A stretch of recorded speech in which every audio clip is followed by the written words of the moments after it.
Olá! Hoje a gente vai dar uma olhada num termo que, olha, todo mundo já ouviu falar, mas que pouca gente para pensar no que ele realmente significa: apóstolo. A gente escuta essa palavra o tempo todo, mas qual é a dela de verdade? Vamos descobrir juntos.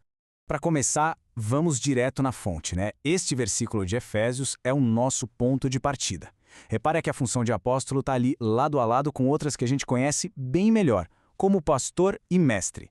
Isso já dá uma primeira pista bem importante para a gente.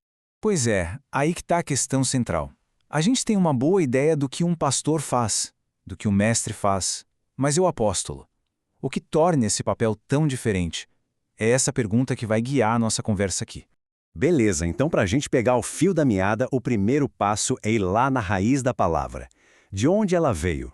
Olha só, a palavra vem lá do grego apostolos, e o significado é bem direto ao ponto: aquele que é enviado. Na sua essência mais pura, um apóstolo é isso: alguém com uma missão, alguém que foi mandado para cumprir alguma coisa. Mas o interessante é que o significado vai além, sabe? Não é só ser enviado. A ideia é ser um mensageiro com uma mensagem específica, e aqui está o ponto-chave. Ser oficialmente comissionado por uma autoridade maior. No contexto da Bíblia, essa autoridade é o próprio Cristo. Faz todo sentido, né? E falando desse comissionamento oficial, bom, o primeiro exemplo que vem à mente, claro, é o grupo original. Vamos usar os 12 como nosso modelo principal para entender isso. Primeiro de tudo, o que era único neles? O chamado foi pessoal. Pensa bem, tinha uma multidão seguindo Jesus, mas só 12 foram chamados ali, pelo nome, para formar esse círculo mais próximo e receber essa tarefa. Foi uma escolha direta, super intencional. Depois tinha o segundo critério, a experiência ali, na pele. Eles foram testemunhas oculares de absolutamente tudo. Estavam lá desde o comecinho, aprendendo, ouvindo, vivendo dia a dia com Jesus. Essa vivência era, fundamental para esse grupo específico. E por último, mas não menos importante, eles receberam um mandato especial. Não era só um título, não. Vinha com uma autoridade divina para pregar, para curar e, o mais importante, para lançar as bases da igreja. Então, se a gente for resumir, o apostolado deles era isso: um chamado direto, uma convivência direta e uma autoridade direta. E aí, quando a gente acha que a definição está tudo amarradinha, certinha, aparece uma figura que muda completamente o jogo: o apóstolo Paulo. Ele vem e complica essa nossa definição inicial de um jeito, olha, fascinante. E este slide aqui mostra o dilema perfeitamente. De um lado, os requisitos dos 12. Do outro, o caso de Paulo.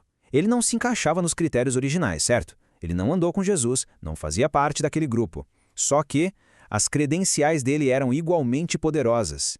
Ele teve um encontro direto com o Cristo ressuscitado, recebeu a missão diretamente dele e, talvez o mais impressionante, os resultados práticos do trabalho dele, as igrejas que ele fundou, serviram como um carimbo, uma confirmação do seu apostolado.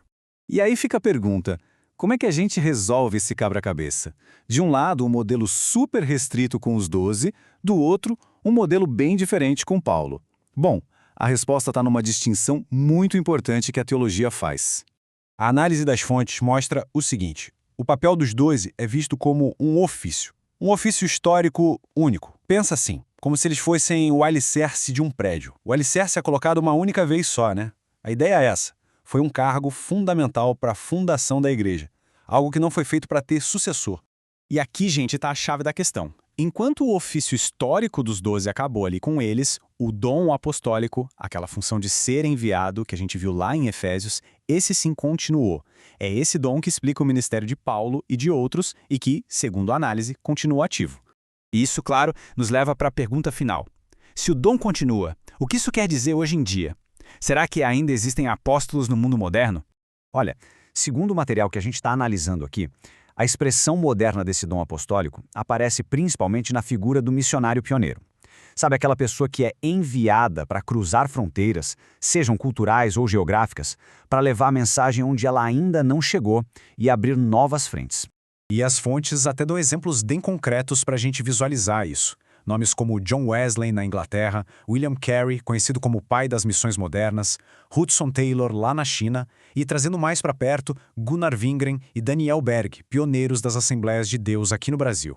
Todos eles são vistos como esses desbravadores, pessoas cujo ministério de ser enviado causou um impacto gigantesco. Então, no fim das contas, nossa análise nos leva a uma conclusão bem clara. O ofício histórico dos 12 foi único, pontual e acabou. Mas a função, o dom, sabe, aquele espírito de ser enviado para desbravar, para afundar, esse continua vivo. A questão que fica para a gente pensar é: quem no nosso mundo hoje continua carregando esse espírito apostólico de ser enviado?